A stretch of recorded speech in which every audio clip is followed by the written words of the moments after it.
Ladies and gentlemen, welcome back to another episode of the Meta Podcast. And today we have a very special guest on the podcast, Jesse, bro.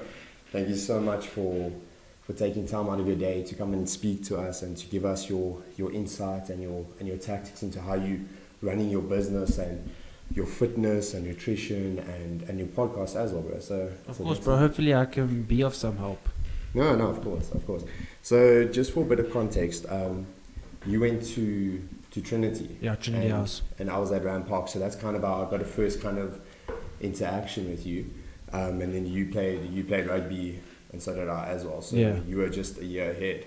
And then we actually met for the first time on your podcast. Yeah. So that's kind of how I know you. And then we've chatted a bit since then. Had a training session and. My back is still stiff as well, bro. And I got a mate who messaged me today. He's like, bro, can we train back later? Dude, I was also telling my mates, like, the way we trained, I've tried to implement it now in everything is just stiff, bro. But anyway. We'll get into that. Yeah, we'll get there. So just on, for the viewers that don't know you, do you want to just kind of give a bit of a introduction into who you are? And then we'll dive into the juicy detail. Of course. So, I don't know how to explain myself. I would say I'm someone that, if you see, it's difficult because I don't want to be portrayed. I've never wanted to be portrayed as, someone that is just in the fitness industry and someone that's just focused on, looking better. It's predominantly myself and my brand. I want to, promote self-improvement and promote health and development, and obviously it was just easier for me to grow my platform because of fitness. But I have competed before, but I like to I've always had it's definitely like a psychological issue where I've thought like I never want anyone to think I'm stupid, or never want anyone to think that I don't bring enough to the table mentally. So it's always, because obviously in school I did a few shows. I did 2 shows in matric, and doing those shows I saw, obviously anyone knows that the harder you diet and the more strict your diet is, the worse you're going to do. You can't focus as well. And that's what my matric marks weren't great. Firstly, I never studied, and obviously secondly, I was focusing on just training and everything. So I didn't study, and I was eating very little. So my marks weren't great, but looking back now, I'm happy that I went through the stages where I was, dieting super strictly, and where I was focusing on, the training, everything, because it's built me to who I am today. But, I like to see myself as an all-rounded individual, someone that focuses on health, focuses on, development mentally, emotionally, spiritually, and just trying to, instill the same concepts in other people. Yeah, so you said a couple of very important points there, which we'll get into more detail now. So let's start with the fitness aspect of your persona. Let's call it that. How did you get into fitness firstly? Like, when did you start training? When was your first kind of interaction with fitness? And I want to start with that, because this is kind of where, like you said, you branched out from fitness into your media company, into your personal training, into your podcast, because you have a lot of fitness influencers that come onto your podcast. So when did you get that first kind of taste of fitness? In terms of, why I got into training is actually because my dad used to take my brother and I to the gym. We were very young. He used to take us to go swimming, but it was like once a week, every Sunday. He would take us to go swimming and say, okay guys, Jesse, you 10 years old or whatever, set a goal of doing 30 lengths today.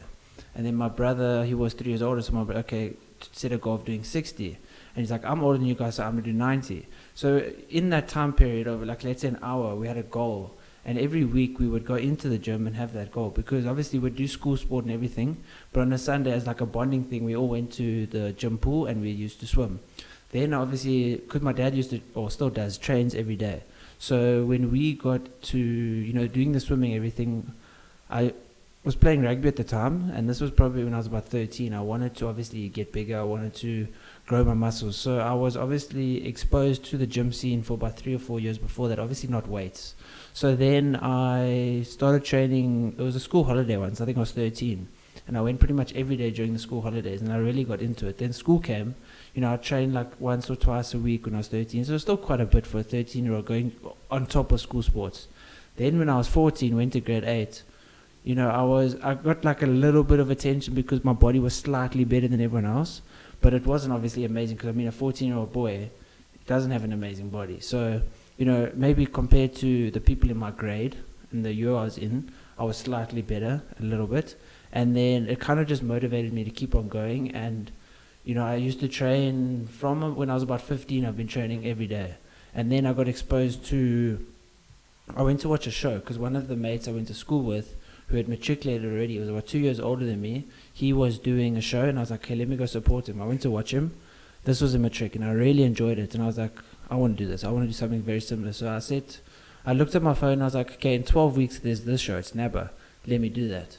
So then I was like, okay, well, I don't really know how to prep for a show. So I just did tons of research. I just Googled YouTube videos, everything. And then, 12 weeks later, I did my first show. So that's like my first interaction into, the fitness scene was watching my mates and then just saying, okay, I want to do this. And in terms of that first show, what was the experience like, and how did you kind of grow as an individual going into the show? Because it's taxing going into bodybuilding competitions. I mean, I can't really speak from experience because I've never done it, but I think anyone that's trained like intensely and hard, because personally I haven't really taken a day off, whether it's like hectic training, but I'm always at the gym. Yeah. But anyone that does that has thought about maybe I want to compete, or maybe I want to go into like powerlifting, or when you start seeing the results. So what was the kind of mental aspect in like prep during matric, going into it? Because there's kind of a misconception on competing. Obviously it's all opinion based, but in terms of, some people don't agree with the whole competing aspect because they think it's quite detrimental to your psyche, because you're going up on stage and you're comparing how you look to someone else. And some people can see that as a form of vanity, or a form of, so like if you don't win or if you don't place, you can feel less about yourself. So how did you deal with that at that young age, and then going forward, because you went quite far with your competing as well?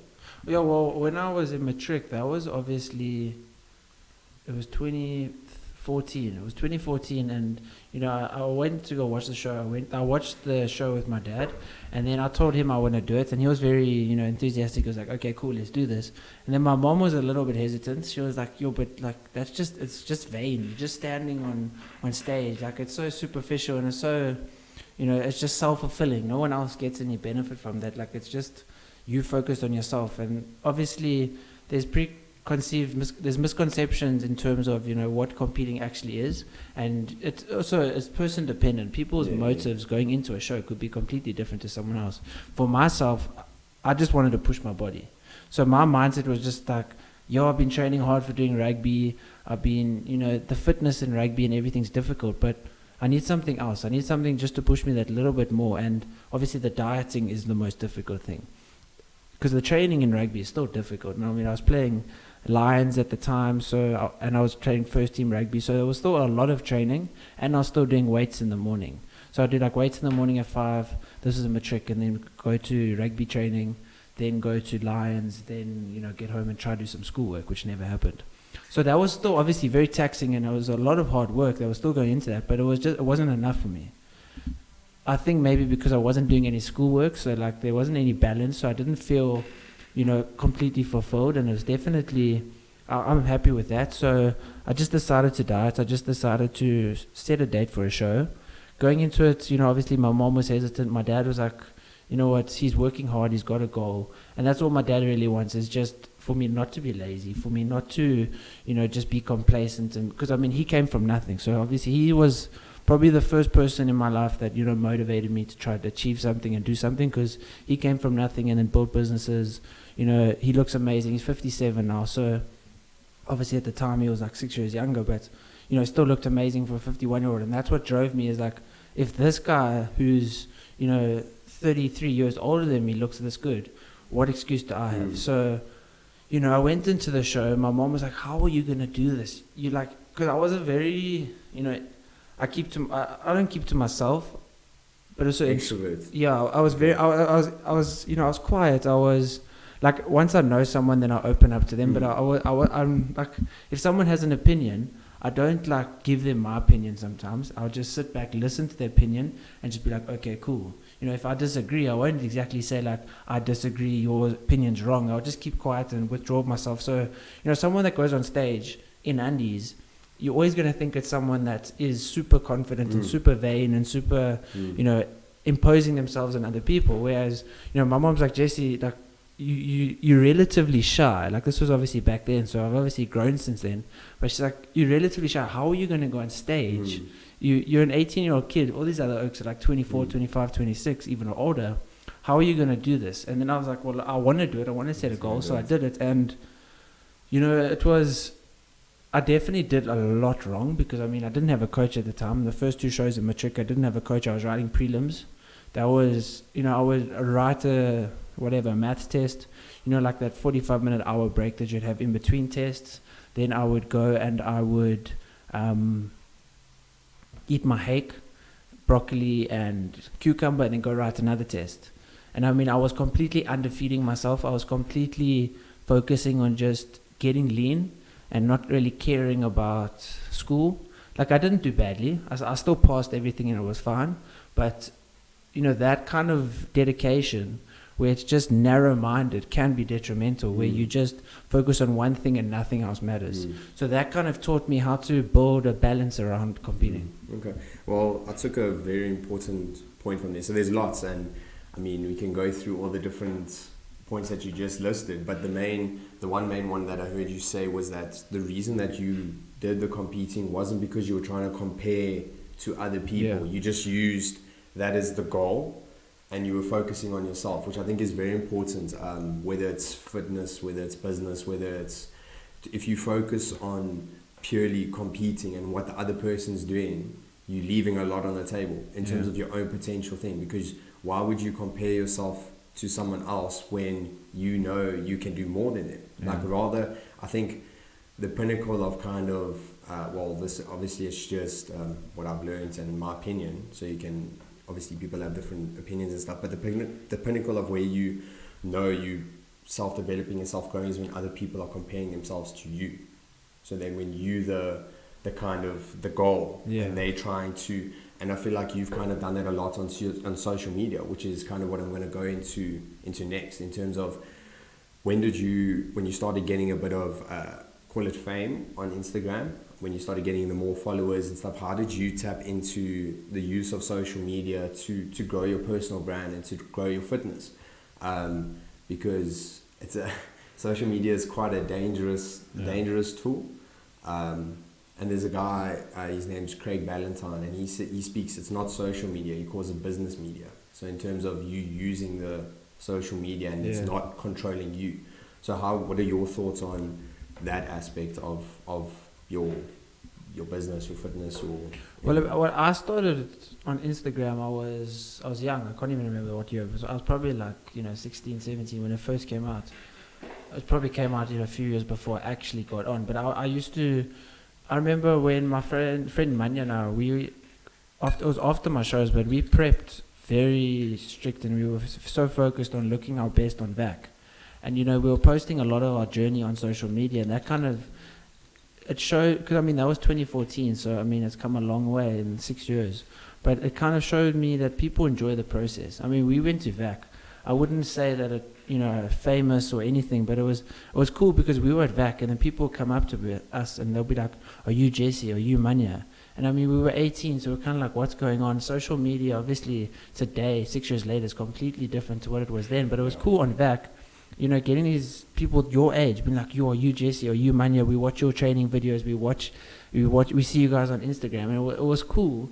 And it kind of, obviously, I went through stages of my life where I posted, stupid things that wasn't business related, and I've kind of learned to post things that are personal life but can improve on business. So, still keep the personal aspect of what I post on social media, because a lot of it, I still post tons of my dogs. Obviously I'm not going to get money off posting a video of my dogs, but your dogs are damn cute. Yeah, they are, exactly. So posting a thing of my dogs, can help me relate to people with dogs, can help me relate with people with animals. I find, and there's a lot of people that might disagree with me, and people I've even had on my own podcast that disagree with me, and they say, just business, just post about you, just post about this. I've got a boyfriend, I don't need to post about him. For me, my whole brand is my life. So my brand is my dogs, my brand is Sasha, my brand is training, my brand is spending time with friends, because my brand is lifestyle. My brand is being healthy, being fit, enjoying life, and just becoming a better version of yourself. And you have to be social to become a better version of yourself. You have to interact with other people, you have to have appreciation for other things, you have to enjoy food sometimes, you have to be a real person. And putting this fake facade of it's just me, I use a girl as an example, because most girls who are on social media, a lot of them do this, is just showing their body because that's how they make their money. And they might have boyfriends, but no one ever sees these boyfriends. They might have people who are supporting them, but you don't ever see them. Whereas for myself, I like to show the people that support me, because I've been supported by so many people, and I find who I am and my personal brand grows so much better just showing the personal aspects of my life as well. 100%. I think that's also kind of how you then got into your personal training side. So did you think that whole being kind of transparent on social media, posting about your entire life, letting people get to know you a bit better, do you think that helped push your personal training brand? And when did you kind of start with that? Because obviously, did someone approach you and say, hey Jess, can you give me some tips? And then you were kind of like, oh, I can start here. And then did you kind of just give it for free? And then the more people ask, we're like, okay, this is something here, because you studied at varsity. So was it always your intention to get into personal training?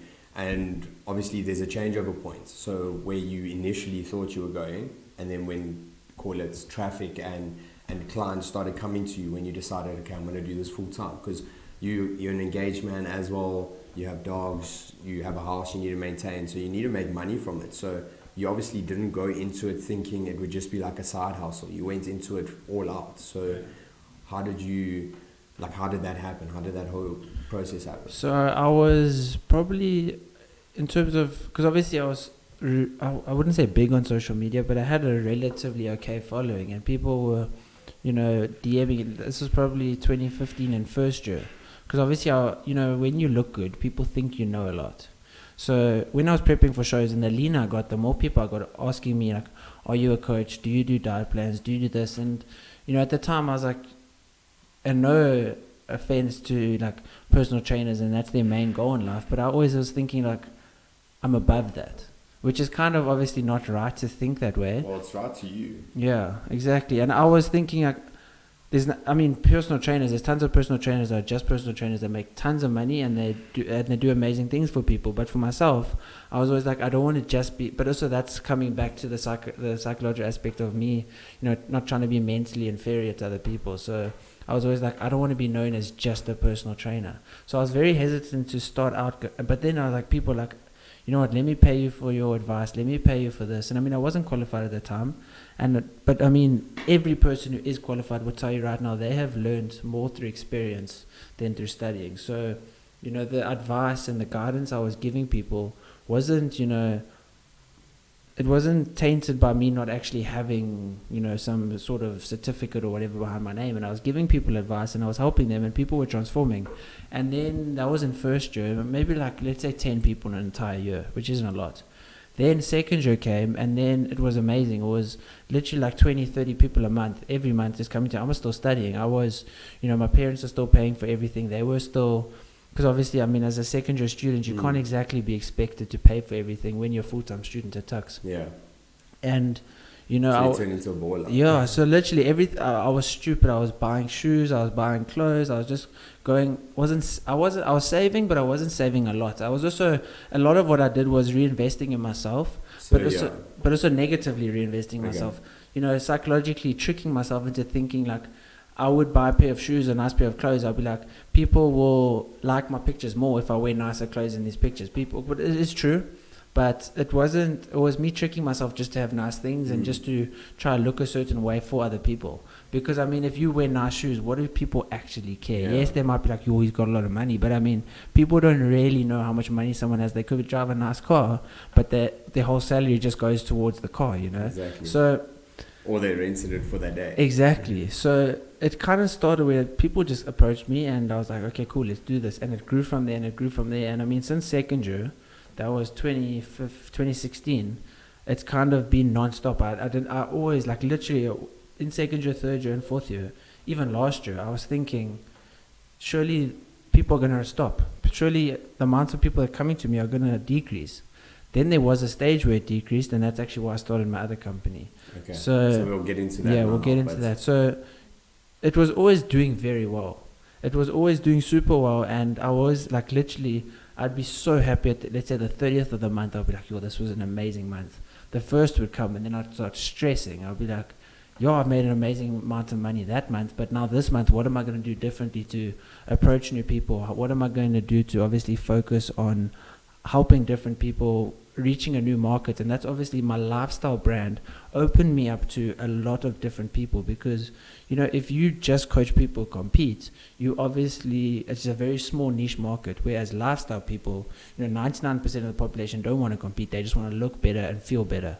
So that's who obviously I approach more and, you know, market to, is because there's just more money in it, and there's more people, and you just open yourself up to a bigger market. Yeah, and I think it's also then taking away from that whole that thing that we spoke about earlier, where people see it's vain if you're only wanting to compete. Well, people do that, so I personally don't, because I know the effort that goes into it. Because a couple of my best mates competed as well, and I, like I said, I had a thought I wanted to as well. So I know what goes into it, and the psyche. And it's not so much as I want to compare myself to that guy. It's about pushing your body to the limit, but separating that from lifestyle. So where you're going to people that maybe feel like they need to drop a couple pounds, or someone who wants to eat right, or someone who's prepping for a holiday, or those type of people. There's a huge market for that, because a lot of people go to gym, and the main reason why they leave is because they don't know what they're doing. Yeah. And that's where you go in and you solve it.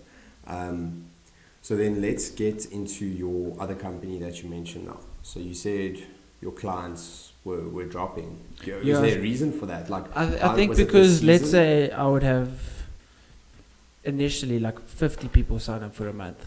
Then, you know, those 50 people, like everyone knows, not everyone can follow a strict diet. There's so few people that can follow a strict diet and, you know, stick to it. You can No take stress, it, it's or all you good. can So yeah, so there's no one really that can follow a super strict diet for, you know, a full year. So, you know, they say yes, 1 month you get 50 people, but, you know, there's 30 people that stop. Yeah. There's another 30 people that join. So yes, you still have 50 the following month, but some of them, more than half of them are completely different people. So, you know, it kind of was just people were signing up. Then, you know, let's say 50 people sign up, 30 people will stop. Then, you know, there's only so many new followers that I'm getting, and there's only so many new people that I'm reaching. So all of my clients used to be just from social media and just from marketing on social media. Now it's moved to word of mouth, which is a lot better. So, you know, I've kind of proven myself in the industry and kind of shown that, you know, I do help people, and I do, you know, help them transform. So, you know, hey, I heard you coached my cousin, he told me about you, will you help me? You know, my best friend said you really changed their life, will you help me? So that kind of stuff that's how I'm getting more clients now, and new clients, which is cool, because it's people that haven't actually followed me, haven't heard of me, but now they have because of their friend knew me or something like that. So and that's amazing, because nice. That's free advertising. You're not paying a cent on getting those new acquisitions. Yeah, exactly. But yeah, sorry. No stress. So, what is my train of thought? What was the question again?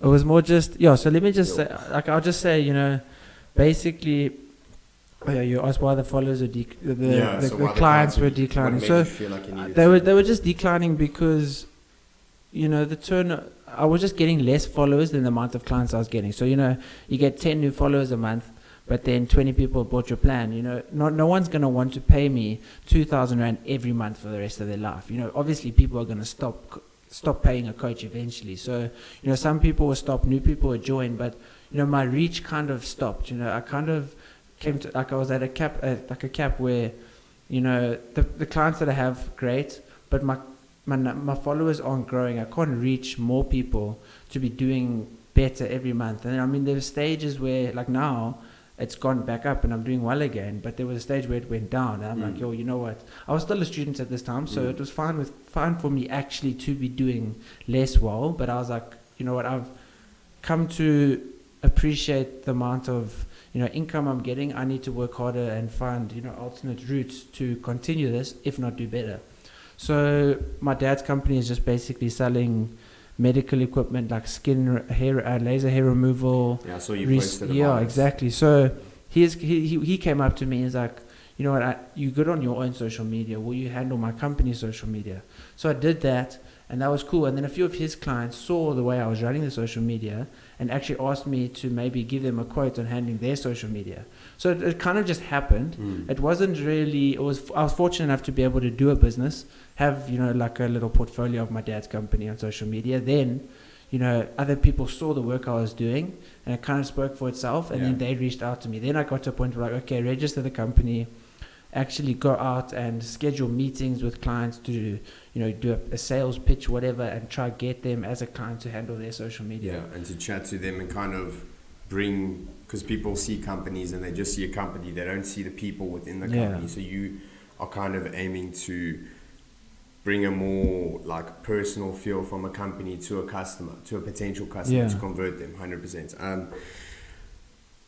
Was that tough, bro? Because it's something that because obviously you had your social media aspect, but I mean, handling a company's social media is like kind of a different beast. Like, yeah, it was definitely a lot of stress because, I studied business, but I didn't study marketing, so I studied, let's say, the 4 Ps or whatever. Yeah, exactly. Like, business in terms of the sense of recruitment or, it was a basic, like the subject was business. It wasn't like specialized in business. So I research a lot, and obviously just through experience, I learned a lot, but it was more just looking and seeing what works and kind of trying to emulate that and trying to, because also, I mean, social media, you don't have to have a degree to handle social media well. Yeah. I mean, look at 12-year-old kids that have millions of followers. They don't have degrees on how to do it. It's kind of, people are just born with, certain mentalities and certain things that just work on social media. And I also think it's your ability to understand what the end customer wants. Yeah, so, that's the biggest thing. Psychology. So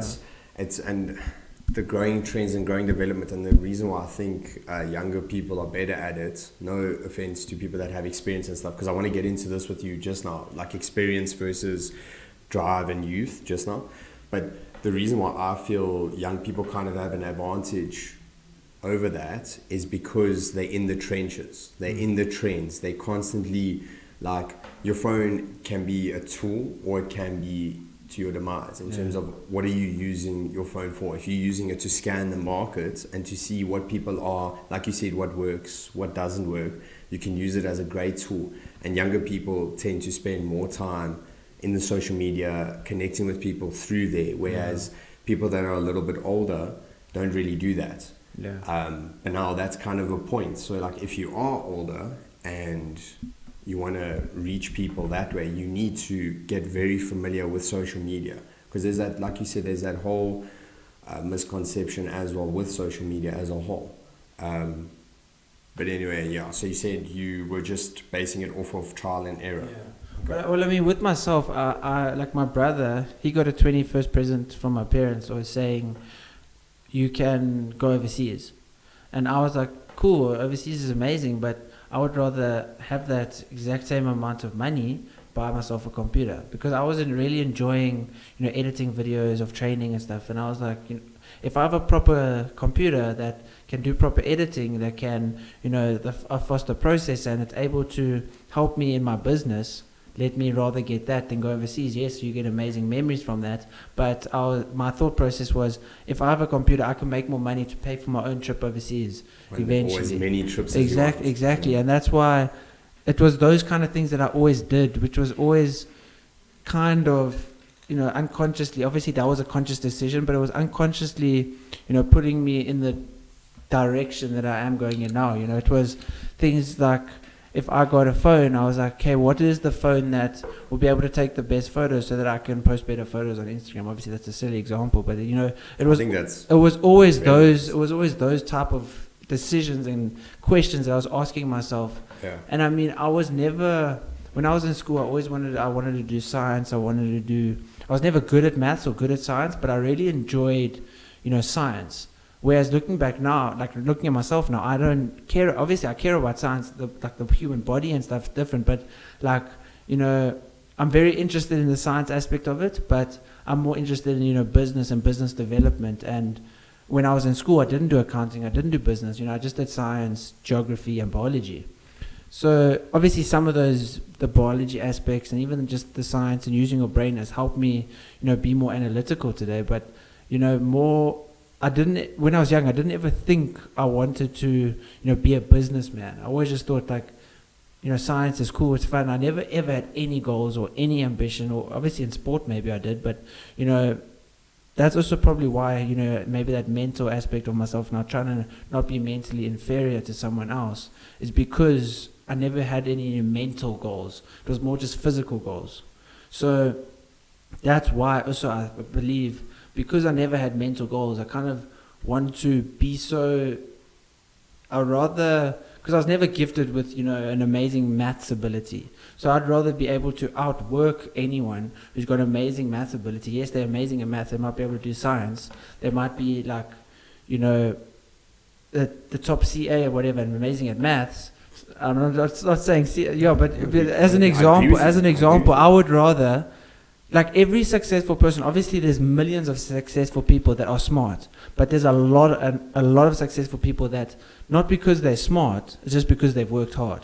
Yeah, so my kind of thing of that is that the word smart and a measure of intelligence is a man-made concept. So it's Isaac Newton's one quote was, there's a photo of animals and then there's a tree like this, and it says, it's stunning, and it says that it's a bunch of animals, and it says if you measure the fish's ability to climb a tree, that's like our educational system. Everyone's got different talents. It's like that fish is not inferior to the monkey because it can't climb a tree. Put the monkey in the water exactly against the fish, and it won't win. But yeah, so that's kind of the point I was going to get at.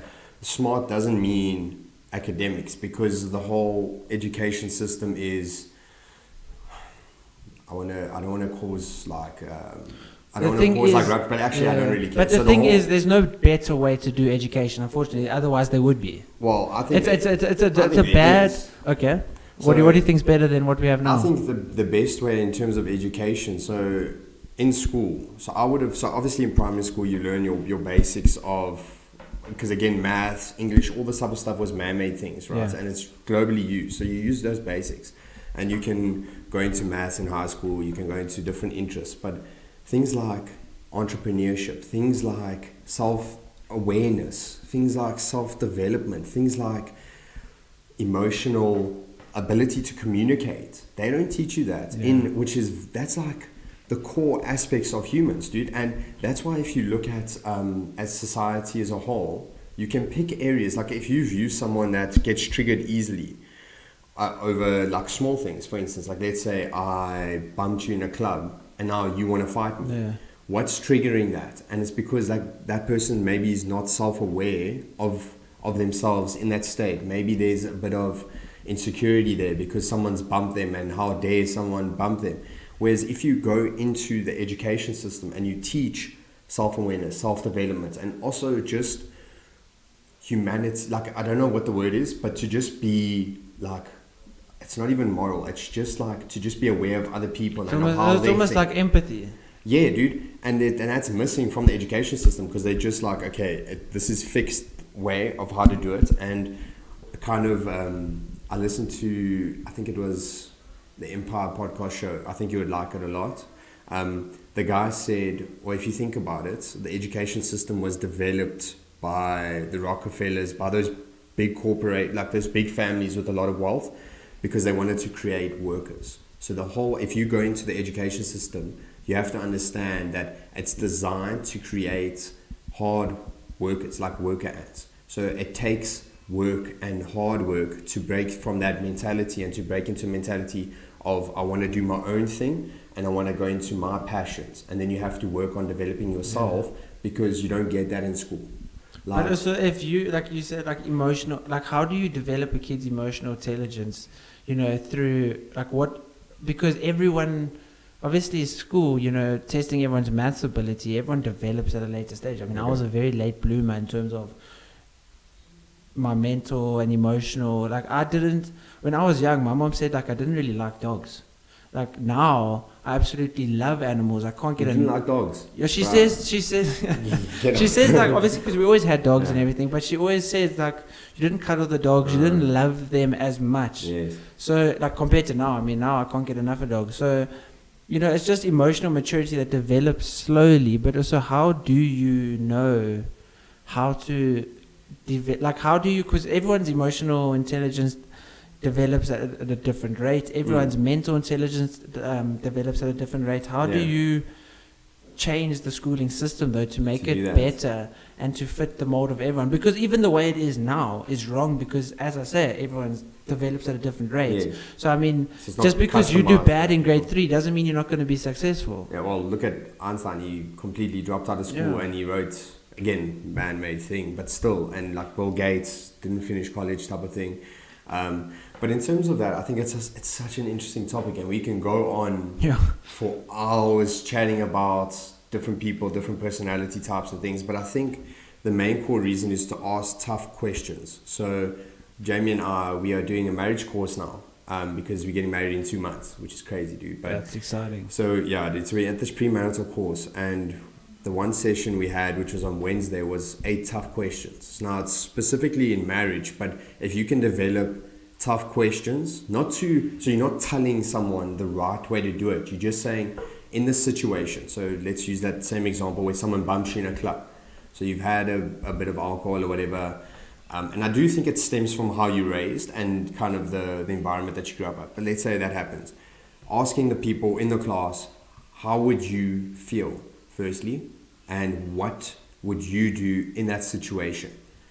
And then you let that person think about it before it happens. So you go into areas of life where there's huge disconnect between, call it self-awareness and your actions. Because a lot of the time, oaks will go back and they'll be like, damn, I wish I never actually caused that fight. Like I doubt someone that caused the fight actually wanted to fight the person. If you did, I'm sorry, that's just cynical and like I like UFC and that's a sport, that's different. But in terms of actually wanting to go out and fight, I think you need some help in that aspect because that's not really like what's the point? You don't know the other person you're fighting. So I doubt the person actually wants to fight. But there's triggers that cause that. If you can get them to start asking the question of why did I react in this certain way in this certain situation, and how did I personally want to react? Like what did I want out of the situation? And then that's kind of how you would develop. And there's also chatting to different people, reading material, and it's again not taking things as fact. It's more taking it and mixing it with your own beliefs and your own call it thoughts, and then you kind of form your own type of way to do it. And like you said, open to growth, always grow, like never peak. Like you in your podcast, by the way, go check it out. It was really cool. Just the radio. Link will be in the, what do you call that? YouTube? Description. In the description. Thanks, man. But now I lost my thought process. Growth. Like you said, you never peak in your podcast. You said you don't think you've achieved 1% of what you want. And I think the only time you should peak is just before you pass away, basically. Yeah. When you reflect and you don't say, oh, I wish I took that opportunity. You're just carrying on like self-developing, self-awareness, which you don't get that in school. Yeah. I mean, well, that's the biggest thing, sorry to interrupt, but that's the biggest thing with, starting a media company where it was Richard Branson said, if you get given an opportunity to do something and you don't know how to do it, take that opportunity and figure out how to do it along the way.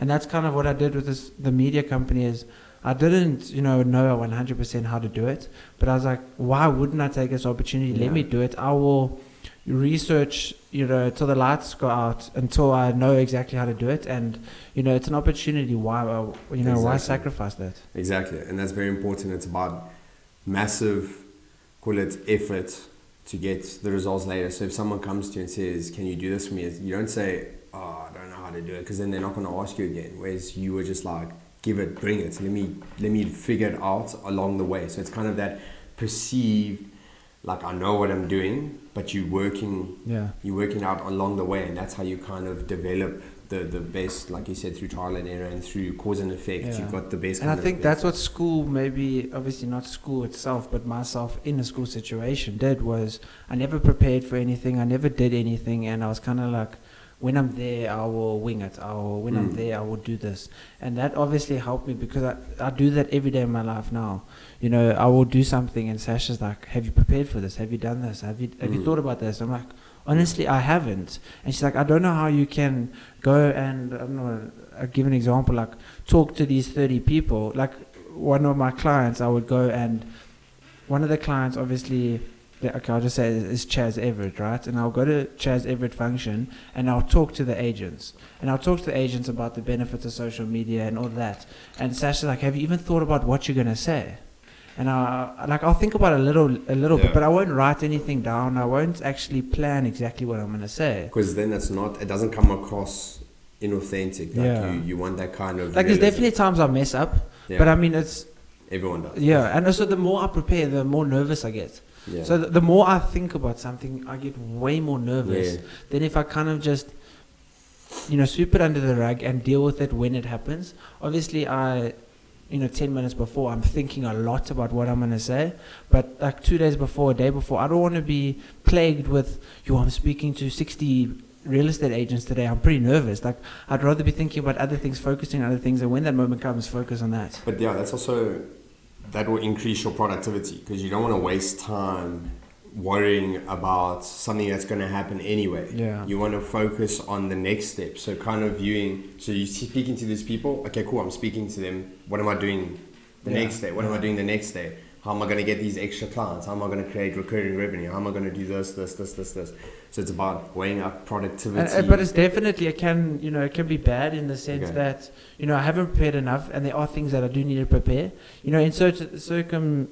In different circumstances, there's times where you have to prepare, times where you don't. Like me talking to agents about the benefits of social media and why they need to be on social media and what they can achieve from social media. It's kind of common sense. So I don't really actually need to prepare for that. But if I was talking about analytical stats on social media and, you need to know that kind of stuff, then obviously I would prepare. 100%. There's certain times you don't have to prepare, certain times you do, and kind of, I just I perform better under pressure, and I would rather feel a little bit more stressed during it than feel stressed for 3 days before. That's crazy, dude. Because, again, I'm just reading a book. I think I told you about it when we trained. It was about habit-forming products. And the guy was like, when you're in times of not desperation, but when you have to perform, like you're under so much pressure that there's no choice, but you have to perform, that's when the best products are born, or that's when the best companies are formed, or the best performance happens. Which I think is so awesome. It's not to say like go and put yourself in that position, but it's to say if you're in that position, use it as motivation rather than my back's against the wall. I don't know what I'm doing. Just fail, it's fine. Yeah, exactly. It's to use that as, okay, I'm not going to fail. Like it's that whole manifestation. Like you know you're going to get through it, and then you kind of your area manifests into it. So now, speaking of that, let's go into your podcast. Dude, I would love to. Okay, wait, just one more. Going back to that school thing. I'm not killing like the whole school vibe in terms of learning. I think it's really very important to learn what's been like. I think the biggest thing about school is just the discipline of actually having to do something you don't want to do. Well, it's that. So like, give someone the option to go into areas what they want, and they say, okay, kids don't know what they want or whatever. But Zuck started Facebook when he was in college. Like some people develop at different stages. Yeah. So there might be a kid who's 10 years old that comes out this amazing idea, and he could benefit so much better by being able to choose. Exactly. But it's difficult because some kids might not. Like myself, 100%. I definitely needed to be told what to do. Is it? Okay. Yeah. But I think you can identify that. But my point what I was trying to make was I'm not killing like the whole education aspect. Like I think it's vitally important. But I think what the missing part is that whole emotional thing, like that whole self-awareness, self-development aspect. And it's just, dude, I see it all around, bro. Like just going back to it, how people get triggered so quickly over things that don't matter. Like just in a shopping center, like a woman's pushing a trolley and someone comes and they bump trolleys and then someone loses their temper, and it's like they're not losing their temper at that person because they don't know it. They're losing it at the situation, but it's not even that, dude. It goes deeper. It's they're holding onto something because they're not self-aware and they're not communicating that valve, and then it just explodes. And that's what happens in road rage, and that's why, like, I don't want to get too deep into it, but that's why people drink a lot. That's why people take a lot of drugs. It's definitely it's you being self-conscious, and it's you in a situation. Let's say you're self-aware and you're not self-conscious, and you're positive and happy with who you are.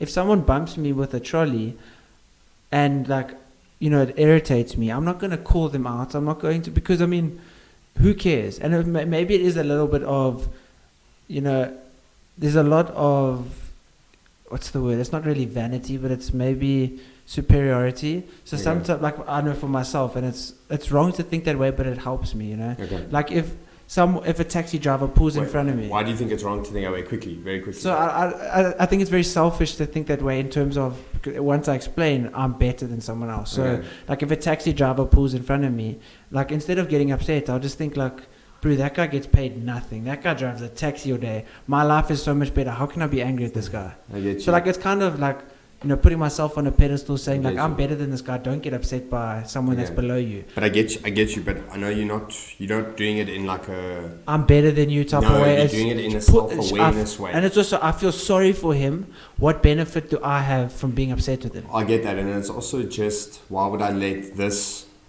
affect my whole mindset? Let me rather worry on bigger problems. Like you have a company to run. That's exactly what my mom taught me. When I was growing up, my mom taught me that if you're angry at someone, don't be angry at them.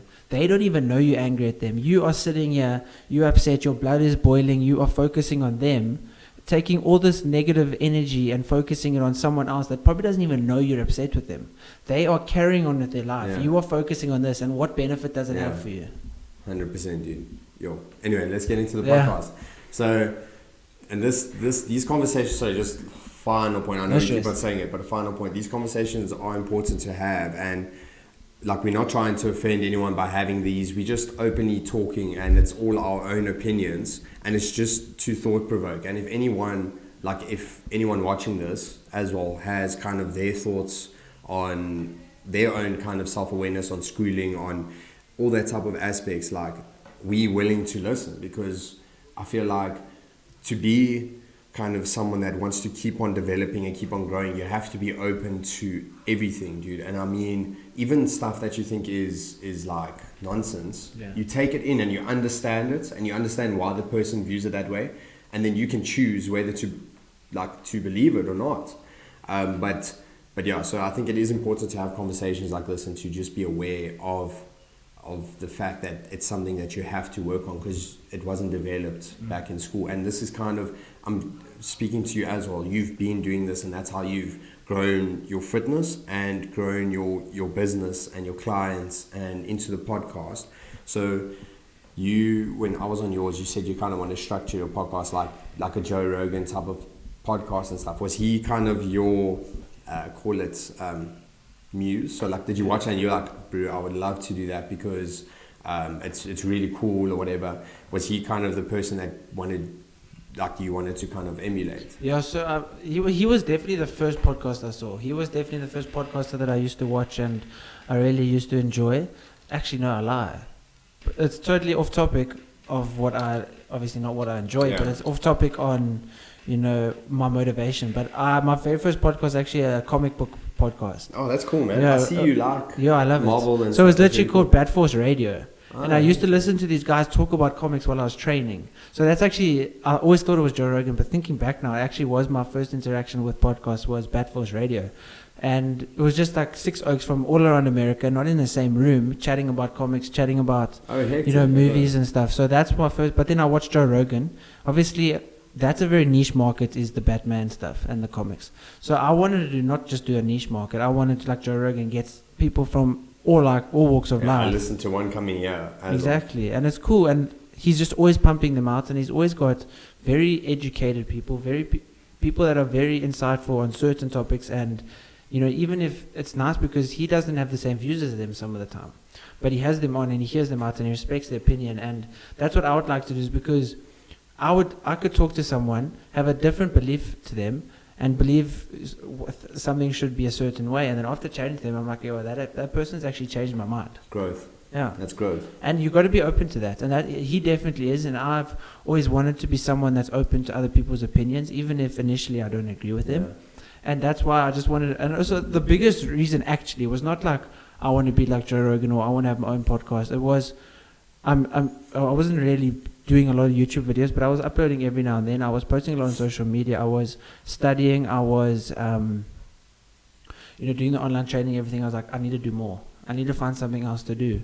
Why not do a podcast? It would be quite cool. So that's why I did a podcast. Obviously, initial stages was while I was still studying, but I actually, came into fruition the first year out of varsity. Nice. And if you want to watch the video of how you got into it, it's on YouTube, which obviously your channel will be linked as well. It's really cool because it shows you kind of searching for like the podcast bro, I didn't stuff. know anything, bro. And then, but I don't think anyone does. I think everyone just needs to work through, like even me, the setup isn't like the cleanest setup or whatever, but I think the point is we're trying to add value, and that's, I guess, what you're trying to do with your podcast as well. Like the underlying value isn't like you trying to benefit, so you benefit yourself by getting growth, but you're actually trying to benefit everyone that listens. You're trying to add value. Half the time I've got a coach that's basically my competition, and I don't mind having, if I lose a few clients, that's fine, but if I can, people that are watching my stuff that don't know the person and the guest that I have on, and they can learn from them, why not? 100%. And that's trying to build up the industry, because I wanted to get into kind of the SA industry versus global, but I think we'll save that for a different episode, because I think you can get so deep into that as one, kind of like why should someone use your product than someone overseas, because of the whole online aspect. Like they can just go to someone online overseas and use their product, but I think we can do a difference if you're down. We can do a difference. Bro. Okay, 100%. So damn, I forgot what it was. Podcast. Yeah. So you started and you built, and it's been really cool to see, even from when I was there, how you've developed it and how you've reinvested into it, and it's awesome the people that you get on. Which has been your favorite so far? You're my favorite person. Well, not even person. It can just be my favorite podcast is the one actually with Assad and Vele. It was just... That's the most recent one. Yeah, there was just 3 of us talking. We were just chatting. I think it was yours, last week Friday. Exactly a week ago. We were just chatting. We were just having a time. We were just talking about fitness, talking about... relationships with girls, and it was just, and people really enjoyed it, and a lot of people, got some good feedback. It wasn't any particular topic. It was, I said, hey guys, do you want to come on? It would be like a banter session. We'll talk, or nothing. Like, Vele got there to my house. He was like, bro, what are we even talking about? And I was like, bro, I don't know. I'm just going to press record and we'll see from there. And that was cool. That's so cool, dude. Well, I can imagine that's awesome, because it was free flowing and everything. Like, there's obviously definitely people that I've had on that I've learned something from, but it was just nice. It was so conversational that it was cool. And also, bro, I just want to say it's really awesome to see how you pump it, because it's tough work, like to. I think it just. All right, let's just carry on, just in case. Yeah. Okay, by the way, it's really tough to organize with people, and you basically do a podcast almost every day, or if it's not every day, it's every second day. Like there's been weeks, like 1 week where I didn't do one, and then there's weeks where I do 2, but like this week I've got another one now at 12, but I've done 5 in 4 days. So like on Wednesday I did 2, yesterday was the first And day I that's didn't with have training, any, yeah. with everything. So that's why I would wake up. You said you want to get into my routine, so I might as well just segue. Let's go. What is your morning routine that you found kind of benefits you the most mentally, physically, spiritually to go and attack your day and to basically go towards your goals? Yeah. So obviously everyone's like meditation. You should meditate stuff, but personally, I would rather be doing something. Obviously, you are doing something when you meditate and you are benefiting. But for myself, I would rather see the results. So that's just the way I am, Obviously, I might get into meditation later, but I would rather wake up at 5. Before I was doing cardio, and obviously now that Sasha's doing a show, I'm prepping as if I'm doing a show as well. So now at 5 a.m. I'm training. So I train from like 5 till 6. Then I'll come straight back, like let's say 6:15, because the gym is literally 100 meters from my house. Then I will work until about 7:30. Then I'll go downstairs, shower, whatever, come back up 8 o'clock, work again till about 1 o'clock, and then I will go to gym. I'll train, come back, work. So the biggest thing was, it's just like obviously I would do a podcast and all that kind of stuff in between. Then after a podcast I will edit the podcast. So the day I do the podcast I'll try edit it, because I know I've got a podcast tomorrow, I've got a podcast the next day. I mean, if I have a backlog of podcasts, I don't want to have to edit this podcast even though it was 4 days ago. Like, I like to edit once it's fresh in the mind and once you've obviously just finished. So like some days I will work until 8, depending on how much work I have in the evening. Some days I won't. Some days I'll be like, you know what, I've got work to do, but actually I don't want to do it. I find I get more benefit from spending time or watching a series of session. Yeah.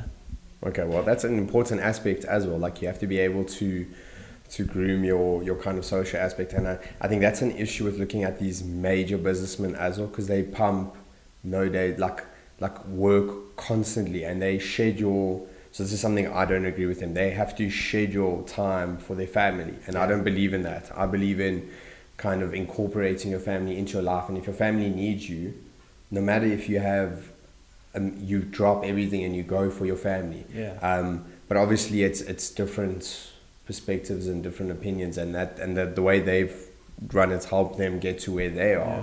Yeah. But it's important, like you said, to again understand, I don't actually want to do it today. I want to spend time with Sasha watching series and learning from that.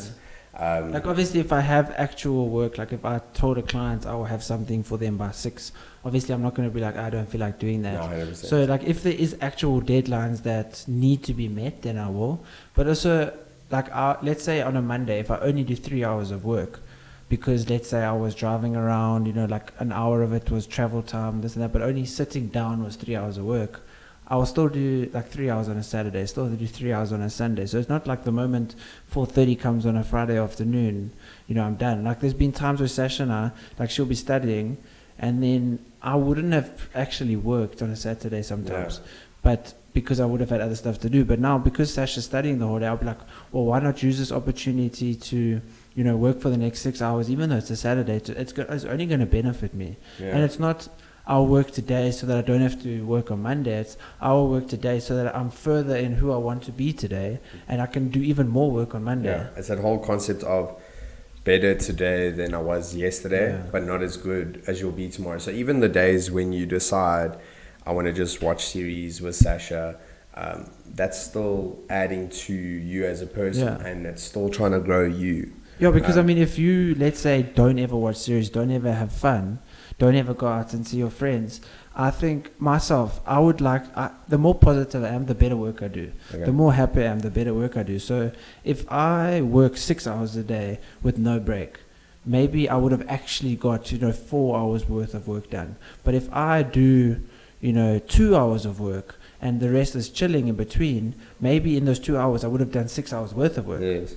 So I think it's tough because there's a trade-off. Because what do you feel if, so you, for instance, you do 2 hours of work like you said, but what if your competition is doing 8 every day? How do you deal with that aspect? Do you just make sure those 2 hours are like mad quality type of work, or how do you make it back, if that makes sense? I just don't care about the competition. That's what I was hoping you'd answer that way, to be honest, because then you I don't care what anyone else is doing. Like, what am I going to achieve by looking at that guy? Be like, yo, he's so much more successful than me. He's achieved this. You don't know. Like, that guy could have been handed something. That guy could have been, working 10 years longer than you. And even if he did, good for him. Yeah. Like, try to uplift people. Like, why want to demise brands? Like, if I'm doing successful, that guy's doing successful. Great. We're all doing successful. You're creating jobs for other people. You're creating economic growth within the country. Like, don't try and kill competition. Try and promote it so that you can both, or however many it is, promote the industry so the industry grows. Like, why not make the fitness industry in South Africa worth 1 trillion rand? Like, why not do that? Yeah. Or why not make podcasting in South Africa worth, like, I actually don't know, because I don't make money. Like, I don't want to make money. Joe Rogan, 100 million rand to Spotify. Yeah, but I don't know if you saw, there was some issue with that. So what the issue was is watch the video. There's certain employees, because obviously Joe Rogan gets very controversial guests on his podcast. So there's certain employees at Spotify that are like, I don't want to be associated with these people. So like, let's say there's this one guy, Milo, for example, that Joe Rogan had on, who is actually a gay guy, but he's very against women. And there's normally like, there's lots of gay guys that, fight for rights of all people, like he's a gay guy that thinks like, men are the alpha type of thing. Oh, wow. Okay. Yeah, so Joe Rogan had him That's on. against, like, yeah, exactly. Against so society. he had him on, he spoke to him. Like, obviously, just because Joe has him on doesn't mean Joe sides with this guy and agrees with him. No, because he just speaks to as many people as possible. So when Joe moved over to Spotify never put that episode onto Spotify. So they've basically censored Joe, and that's what Joe Rogan is. He's uncensored. So there's employees that are like, I don't want to be associated with that. So there's been a whole uproar with, Joe Rogan being censored by Spotify. Yeah, okay. So I didn't understand that fully. He did chat a bit because I watched the one with, I forgot the guy's name. But there's been a few people. Milo is just one of the people that they haven't. There's been like 10 episodes of guests that he's had that, because they are so controversial, Spotify aren't allowing Joe to, migrate them over onto Spotify. Yeah, that's so interesting, dude. But yeah, okay, I think they should have just communicated that better. And I mean, like, there obviously are contracts and everything in place, and obviously they're allowed to do that because Joe's still with Spotify. And I mean, maybe he's just like, okay, well, I don't care if they don't put these things on. I'm still getting my 100 million at the end of it. Yeah, and he's posting on YouTube anyway, so you can see he's still getting on YouTube. I think it's for like the next 6 months, and they're taking it off. That's crazy. But I know like the Joe Rogan clips, those like 6-minute clips, those are the ones that are still going to be allowed on, but his full podcast apparently aren't. Right, but that's... I could be wrong. Yeah. So now obviously that's what Spotify wants, is they want people. I mean, Joe Rogan's got a massive audience. He posts one video, 24 hours, there's 1 million views. Everyone's going to have to everyone's going to have to move over to Spotify if they actually want to see the full podcast or even listen to it. But obviously the free podcast version, but then you get ads and stuff, which I don't care about. If I get ads in my Spotify, I don't mind. Yeah, I pay for Spotify. See, I've got Apple Music though, so I pay for Apple Music, so I'm not going to pay double for Spotify when you get the exact same stuff. Yeah, so the reason I pay for Spotify is because I DJ with my friend as well, so we do a bit of like freelance work. We actually got a gig tomorrow. We're going to Val on a boat for someone's 21st. Oh, sick. And you can't use, it's copyrighted obviously, so if you want to post online or post a mix on SoundCloud or whatever, you have to tag, and you have to kind of have proof that you purchased the music. But so what about iTunes? Could you not do it through iTunes? I don't have Apple stuff, so I'm off Android. So I use Android, so that's why I pay for Spotify. It's like $60. That's not too bad. Yeah, that's why, because I've got Apple stuff. I pay for Apple Music. I'm not going to pay for Spotify. But I prefer Spotify. The flow and everything on Spotify is actually better. Yeah, you on Spotify, hey? Yeah. Yeah, so who's your podcaster? Buzzsprout. Yeah, I say it. Okay. Wait, like, so you're on iTunes, YouTube, Google, everything. Everything. Yeah. Okay, are you on, what's that other one? Starts with an S. We can actually just check. So what I've done is I did obviously the main ones. I did your Apple, your Google Podcasts, Spotify, and I think that's all, because, like in South Africa at least, until maybe it's bigger.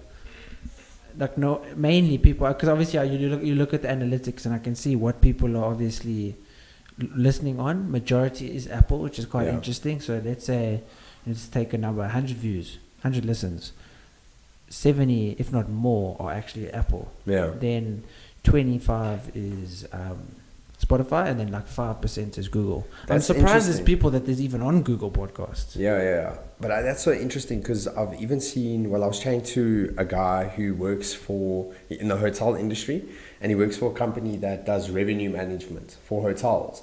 And one of the ways, dude, it's so genius. But one of the ways they target users, right? So you know when you're on your phone and you're scrolling and you get booking.com. So you were chatting to Sasha about going to the bush or whatever. All of a sudden you're getting, and you search for it and then you get more ads for it. So basically these people get reports and data over which devices searched for certain hotels. So they'll see, okay, Apple users, for instance, search the bush in general 80% more than call it Android users. So then what they would do is they would target their revenue. So they would target their advertising there. So 80% of the advertising budget will go only to Apple devices, because 80% of Apple users were searching for the bush at that specific period. But the thing is, they're constantly generating reports because it fluctuates, obviously. And they just push, because that way they're saving money, they're getting more conversions. And I just thought that's so genius. But I mean, that's how Facebook makes all their money. Yeah, It's basically advertising and selling off our personal information and what we're searching and stuff to companies. Because I asked the guy, I was like, how does your boss have this thing? And apparently it's this like Apple website or something, but you have to be invited to be on it. Like, it's not just anyone can be on it. Only specific companies with specific permission can have access to this data. And it's like, it's like a specific turnover, and then you kind of... Well, I don't even know if it's that. I think it's also within your industry as well. So because the hotel industry, it's call it a cutthroat industry, because there's so many hotels, and a lot of people want to go away and stuff, but especially during COVID and everything now, I think it's cutthroat. So every little bit of advantage that they get, because the way that this company, I'm not going to mention names or anything, but the way that this company generates their revenue is they basically price out competition. So they on a app that gives them hotel prices of every hotel in a certain area. So now they manage for, call it, so his hotels will be on the top and all the competition hotels will be at the bottom, and he can compare the prices directly. And he'll be like, okay, cool, for this period, we're dropping by 10%. And then they get a raise in revenue. And then like, their competition... So it's like a TripAdvisor type of thing. Exactly, but the way that they would do it is he would even do it within his own hotels. So let's say if he has 10 hotels that he's managing, for 3 of them, he would increase the price to drive revenue to the other 7. And then when the revenue is high there, he would do the opposite. He would raise it, because then people are still going there because they're like, oh, it's cheap or whatever. And then he'll drop those, and vice versa. Like, it's controlling the market. Dude, it's genius. It's absolutely genius. But obviously you have to be able to own all those hotels. Like, if you don't... not own them, he just manages their revenue. So they just subscribe to him. So that's the genius thing of the aspect. So now we're speaking about hotels, but this could be in any industry. You could implement something similar. So they pay him a monthly fee to do revenue management, which is kind of like, how do you collect? How do you give to a bank? How do you reinvest? How do you distribute? How do you manage But how does he set the prices of what the hotels got? Because surely the hotel is like, no, I don't want you lowering my prices. Well, the thing is, they give him, like, let's say, make sure it's anything above 1,000 rand a night is up to you. I don't think so. I think how it works is, so this is how his structure is based. So they kind of pay him for revenue management, and he gets the monthly fee, plus he gets commission on sales. So he will be like, okay, look here. This is your sales for this period. This is what your competitors are selling out. We're just going to drop by this. It should result in an increase of sales by, call it, 20%. So now, although you're making less margin, the increase in sales... Okay, but he would obviously get their permission to change the prices. Like, it's not like... Well, yeah. I think it's part of the whole... So they kind of just like, here's this, you handle it. Really? And because obviously he's got clients, he's got proof, and everything he does works. So they kind of just give him the freedom of handling it. Well, is that... Well, like on Booking.com, TripAdvisor, that's why you're constantly seeing... this is on special for this day, and then it's going to run out in this amount of time, and then there's constant like changes, and it's different revenue management. A lot of it's lies. Like, it's always like one room left. Like, every place has one room left. That's also a completely I would love to chat to you about that as well. That's like triggers. It's part of this whole the book I'm reading about habit forming products. They speak about triggers as well, but it's so interesting to see how they do things, and how he's constantly, literally every hour they get updates of hotel pricing in certain areas every hour, and literally people sit there, extrapolate the data and generate what the price should be, and constantly That's Like crazy. it is mad, dude. Like imagine being able to have such a grip on a market or having a tool He to have such a controls it grip because to you're it's a basically monopoly. using people as puppets. Like, I don't want you going here this time, so I'm going to up the price there so that you do come here. And Like, what's it's his crazy. overhead? Think about it. He's not holding inventory. He's designed. It's salaries of people that work for him, basically. That's but all. I think my friend told me there's like 6 of them that do it, and they own like 120 hotels. Well, like not own it, but they do the revenue management, and that's like so 6 of them. So you pay them salaries, maybe office space, but all the data in terms of he's got Excel spreadsheets where you pump in the information and then it will generate what's like different reports and information. He doesn't pay for that because he designed it himself. And then maybe subscriptions to those sites, they give him revenue. It's crazy. So he must be obviously very financially successful. Yeah, well, from what my mate told me, he seems very well off, dude. He seems like a very job, and he's like 32 years old. Oh, jeez, that's something cool. crazy like that. But imagine taking that same, not the same concept, but imagine doing something like that in terms of within an industry that you're interested in, whether it's social let's say media. fitness. So I don't want to. It hasn't happened yet. So it's like it was 3 years ago. He had this idea where it's basically, I think they do this overseas. Though. It's basically like an Uber Eats of, or Uber in general of the fitness industry. So if you're in an area, you can type in personal trainer Dane Fern, and then people have listed within that app, and that has their prices, has their specialities, weightlifting, this, and then people can obviously, look at your portfolio on this app. And then they can pick out their own personal trainer through that. And obviously these personal trainers that have listed on their, 10% of their fee is going towards app payment or something like that. And that's basically kind of what you could do. Yeah. No, dude, definitely. Like there's always a way to improve the industry. That's the point. Like I feel like not social media, personal training, there's a ton of opportunity in terms of technology. Yeah. So now we can speak a lot about it off podcast so that your competitors don't... I don't care. Even there's this guy that I think it's wrong. So I competed with him in Canada, and he now... It's always just people... It's kind of like, the Herbalife marketing where it's promoting luxury and promoting wealth. And, it's... If you sell Herbalife, you also drive this G-Wagon, like that kind of thing. So he now coaches and helps them market towards clients, which is cool. Okay. But he always posts like, this client of mine made $8,000 with their first month with me. Ooh. This person made $10,000 with their first month with me. So a lot of that is definitely, inflated numbers because, looking at his life, if he's helping all these people make this kind of money, why isn't he making millions, Dude, and that's the Forex traders. I don't know if you've seen it. If you've got a way to make a lot of money, why on earth would you be trying to get people to make that money with you? Making money off telling other people how to make money. Like trend analysis. Okay, so I don't want to butt heads with anyone that's running like a Forex training thing, but this is just my opinion. And if you're not happy, you don't have to listen to this. Like, it's chill. Turn it off. I don't care. I couldn't care less. And I wish you success and everything, but I don't agree with what you're doing. So basically, Forex, like trend analysis, all this type of stuff, it's there. The only thing is Forex trading is so volatile in terms of Trump says something, boom, done. Like, how do you predict that? You can set things in place and that's fine, but all of that is available. Like, these people that go in, again, I could be wrong, it's just my opinion, what I've seen. They rent out cars, like fancy cars, and be like, I made this much in Forex trading, and they'll take screenshots of how much profit they made and how much their clients made and stuff like that. They never show you losses.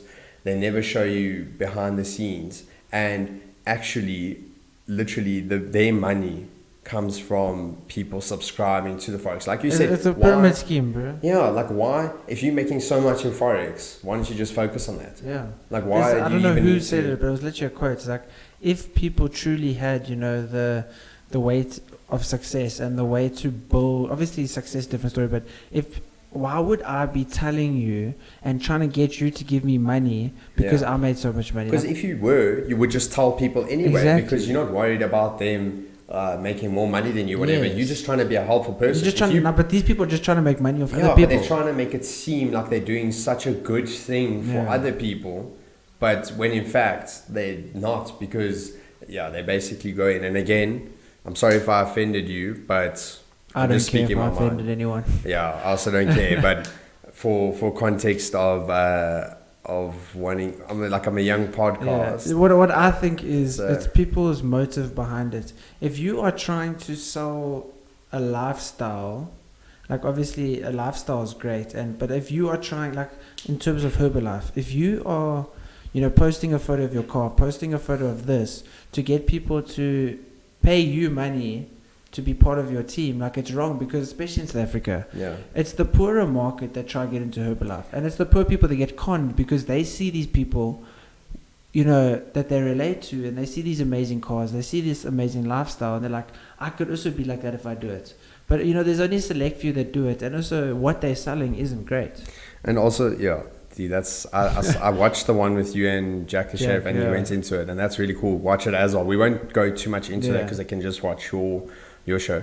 But it's also with New Skin. I don't know if you saw all the girls same thing, bro. And it's so bad because they prey on, like you said, the purposeful people wanting to forex trade. So I did it as well, and I made a lot of money and I lost a lot of money. But it's basically, I could have taken the same amount of money that I put into forex trading and gone and put it on black in the casino. Literally, like I studied all the trend analysis, I did all that stuff. If you're not literally sitting there with the news on, you don't sleep. You have to be awake 24 hours. The news on, your trades, watching it. There's no way you can react quick enough to hedge trades and stuff. There is certain tools, but dude, basically value investing in terms of investing in companies for long-term growth is a lot more sustainable because you're investing in the people and into the company and into, for instance, like Apple, it's doing well, the company, if you invest there, it's going to grow. That's a lot more sustainable, a lot more risk-free. If you're investing in Forex, you might as well just go put it on black or red. And if someone has a different opinion, please explain to me, because I would love to know. But this is also my experience with it. But the reason why people do it, again, the reason why I did it is I wanted quick money. I just wanted cash. And that's instant gratification, bro. That is never a way to create sustainable income. And it's never a way to kind of, what's the word? If you think you're going to live an easier life by doing that, you can't, bro. Like, if your intention, for instance, let's go Forex trading. Let's say if you truly want to help people go into them, the intention should be for value creation. So like, why do you want to get into Forex trading? Okay, you want to get into it because you want to generate money. Obviously, people need to do it. But what is the actual, if the motive is just money, you're going to chase it. And it's not like, you can't measure it based off money, because what is money at the end of the day? You know what I mean? Which is also a very deep topic to get into later on. But I don't know what your thoughts are on that. I personally, in terms of Forex, don't know enough to say like it's legit or not legit. But I think, what's legit and not legit is 100% not legit is the people trying to, promote their rented car and promote that to try and get people to give them money, essentially. That's wrong. Like, obviously, you can make a lot of money if you truly are just watching it, looking at and trading properly, of course. But if you are trading properly, why do you need other people's money? Like, if you are, like, obviously investments and everything, like if you take someone's money and, invest it and trade with it properly, I mean, like, then do that. But don't try to get other people to do the same thing as you. And like, let's say with personal training, if I'm getting a lot of money, I would just continue doing personal training. But if I'm saying, hey, sign up as a coach, let's make a lot of money together, like, it's kind of too good to be true. Like, hey, sign up as a coach, you could make 10,000 Rand in your first day. Like, then it's kind of like, it's impossible. The world doesn't work like that. No, 100%. So I don't think there's anything wrong with trying to branch out into different revenue streams. So let's say personal training, you're making a lot of money off personal training, but now let's say there's an issue of keeping clients, so client retention or generating more clients. Yeah, then you do. So then you branch into a different. But the point isn't to say, oh, I'm doing so well in this, don't you want to do as well as me in this, and then sell a course where the person can just go onto YouTube, and it's preying on that whole that money craving person, and it's wrong. It is wrong. And I don't care who you are and what industry you're in. That's just evil, bro. Like, you're preying on people, and it's mainly aimed at young people again that are just starting to get into don't know the way the world works and don't know that it's impossible to make $1 million overnight and drive. Unless you're Amazon. Exactly. Unless you create it. Unless you've already created something. Or so in future, it's about, the point is to focus on long-term sustainability, not short-term gratification. It's the same as the human body. Like the amount of clients, I'm like, it's been 3 days. Why aren't I seeing results? Like obviously you're not going to see results in 3 days. Like nothing, Rome wasn't built in a day. There's nothing, no form of success happens overnight. Yeah. Like you see someone who blows up on social media overnight, but you haven't seen the 10 years of work that they've done leading up. You just think it's overnight because you didn't know about them before. Yeah, that's profound, dude. That's such a great statement. It really is. And in terms of that whole, where you said Rome wasn't built in a day, it wasn't built in a day, but it can be destroyed. Yeah, 100%. Literally in a day, or even less than a day. One small mistake. Exactly. So that's the whole, again, with business and this stuff, it's balancing what you're trying to do with how can it affect the company and the business as a whole. But anyway, we definitely will need to do a second episode. There's so many different topics that we haven't gotten into yet. Of course. Where can people kind of connect with you at the moment? My podcast is Just the Radio. Jesse Pretorius, basically everywhere else, yeah. And he replies to every comment. If you DM him, I try to. Yeah. There's a few DMs that I don't reply to, but it's because they might be inappropriate. So as long as it's not inappropriate, I'll try to reply. I want to get into that as well, especially in the fitness industry, and being engaged. I want to understand that whole dynamic because, I don't know, for a normal person watching, for instance, no, we won't get into it now. We'll get into that next time because I got a podcast in 15 minutes, 12 minutes.